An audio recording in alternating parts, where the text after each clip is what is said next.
Hello, this is Palagi. Thank you for tuning into my channel, and today we're going to take a look at the Tredecim, which is a collaboration between Ferrum Forge and Arena Knives. Some may notice that it does bear some resemblance to the previously reviewed Kylin. Like the Kylin, this is a custom manual flipper knife, in which there are a total of 25 made, and I'd assume a few more that were never circulated. This one happens to be number 12, as indicated by the protected stamp that recedes nicely into the titanium.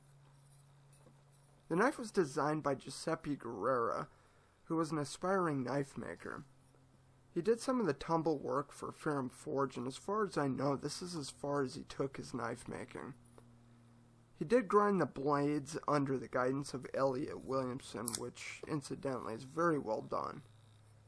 Since this knife runs about $800, that is if you can actually get a hold of one, I'd like to be thorough and frank about the pros and cons of this beautifully crafted knife. We'll go ahead and start with the blade, which is very unique. It has this sort of bulbous, semi-leaf shaped protrusion from the front part of the blade. I've never seen anything quite like this, and I actually really like it. It's something new and fresh, but it also contributes to its deployment. We'll go ahead and talk about that here in a minute. If we look closely, we can see the acid etching in the blade. It makes for a very cool but very subtle pattern in the bead blasted finish. This etching reminds me an awful lot of a hamon line that are often found in Japanese swords and other cutlery. And when I spoke with Elliot, he confirmed that was the look that they were actually trying to achieve. The grind lines are kind of funky, but super cool and are even and symmetrical, which is always nice. This is especially noteworthy because the way the grinds kind of trisect, for lack of a better term, seems like it would be very difficult to do, let alone keep symmetrical on the other side. I say this because these knives are ground by hand. Now, I'm sure they used a jig of sorts, but even still, it's quite impressive and very cool looking. I measured the spine at a very hefty 4.53 millimeters, or 0.177 inches, and that starts to taper about 2/3 of the way down at the head to a very useful 0.77 millimeters, or roughly 0.03 inches. I have to say I really like this because it simultaneously gives you that feeling of strength for the tougher tasks as well as the precision for the finer ones. This just adds to the overall versatility of this beautiful knife. The edge out of box was satisfactory. The relief grind is a bit shallow for my taste, but I understand why they do that, and I certainly can't fault them for that. I almost always put my own edge on a new knife anyway once I do my edge retention testing. I'm happy to see that they have a functional plunge line which leads to a nice thin edge all the way to the rear portion of the blade, where it transitions nicely into a comfortable and functional choil. Like the Kylin, the steel on this one is N690. This is a steel that takes a nice sharp edge due to its fine grain structure and holds it well. It offers good corrosion resistance and is on the tougher end of the more performance-driven stainless steels. They do harden their N690 between 60 and 61, which is pretty hard, and that is nice to see. Even still, I'll repeat my sentiments on it.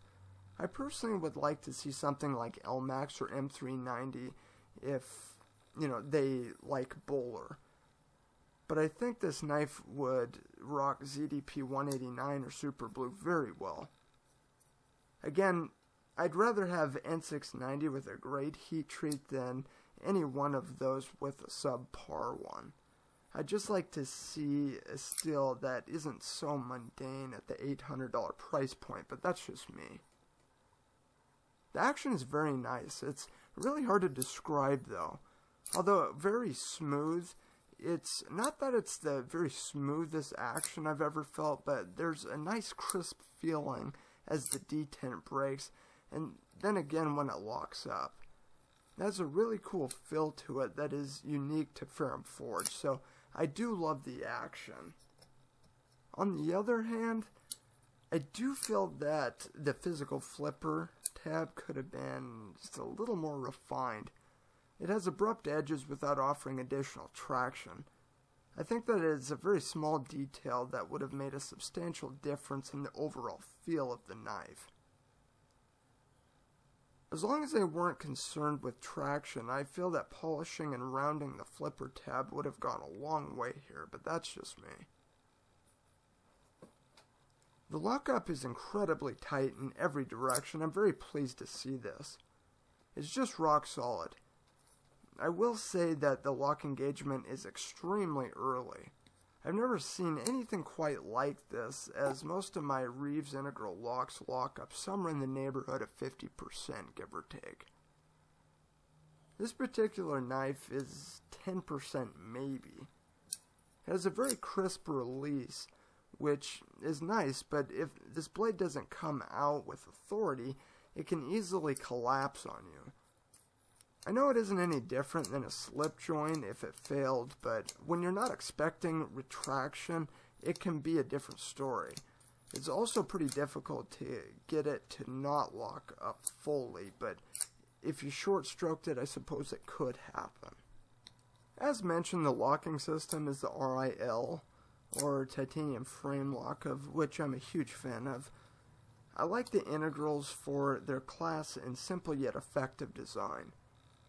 Centering is nuts on and falls in line perfectly with the recess in the center of the two green standoffs in the aft portion of the handle there. If we look on the top of the lock bar, you'll notice a couple things. The first of which is called a Hoback detent. This is essentially the detent that controls the amount of pressure that has to be provided before it flips open. What's nice about it is you can tailor the tension to your desired taste via this little torque screw. I really like this feature a lot. On the back side of it, there's this over travel plate held in place by two torque screws. This is designed so you're unable to tweak that bar at a plumb and ultimately fatigue the titanium and or permanently ruin your lock engagement. And believe me when I say it wouldn't take much at all on this knife.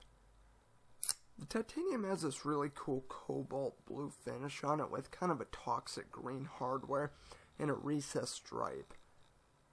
I'll admit my first impressions when I saw a picture of it was that of a jet ski I rode in the early 90s, but it's actually quite striking in person, I have to be honest. I'm surprised I'm saying this because this isn't normally a color combination that I'd be into. On the back, we have this really cool looking pocket clip. Notice they put a random recessed line through it just to break up that flat and boring look. That's a nice touch, and honestly I think many makers would overlook that. Clip tension is done very well. I would have thought that the rounded pressure point of the clip could make retention an issue, but it actually retains perfectly to my surprise. It is, however, reduced to tip-up right-hand carry only, which is a bummer for the 10% of the population that is left-handed. Also, I'm not sure exactly what coating they use, but I noticed that they got kind of a fine mist on the green anodizing of the pocket clip. I don't want to mess with it because you can strip or fade anodizing with relative ease. I'm sure something like that would be easy to do, especially in a small shop, but when you're dealing with a knife of this caliber, I would hope that someone would catch that, especially considering that there's a total of 25 of these in production. Other than this, I think the fit and finish is superb, but unfortunately I have to dock it a bit for this oversight. The knife comes with a Ferrum Forge hard case with a stiffer feeling hard foam inlay. It's secured by two clips and has a dog tag of sorts with its designation. This is actually pretty nice. So, to overview, this knife feels very nice in hand with no notable hot spots. It lacks jimping, which is of no consequence to me, but some may be turned off there. The styling has a contemporary feel to it, of which I'm not normally fond of, but I'm oddly attracted to this one for whatever reason. The action is nice and smooth, and the thicker harpoon tip seems to provide enough weight up front to add to the overall snappy and nice feel of the deployment. The physical feel of the flipper is not as refined as I'd like to see, though. The fit, finish, and centering is truly exceptional here, with the exception of the titanium finish inadvertently spackled on the anodized pocket clip there. The clip provides good tension and pocket, but lacks the accommodations necessary for the 10%ers. All in all, this is a very nice knife, and I enjoy it quite a bit. I can appreciate the beauty and craftsmanship that goes into a piece like this. However, I still look at it and wonder if I'd rather have this or a good entry-level AR-15.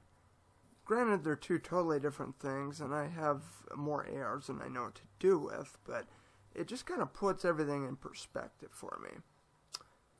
But anyway, guys, there you have it. As always, thank you so much for tuning into my channel. I want to personally thank Kim Ingman for making this review possible. I always appreciate it, buddy.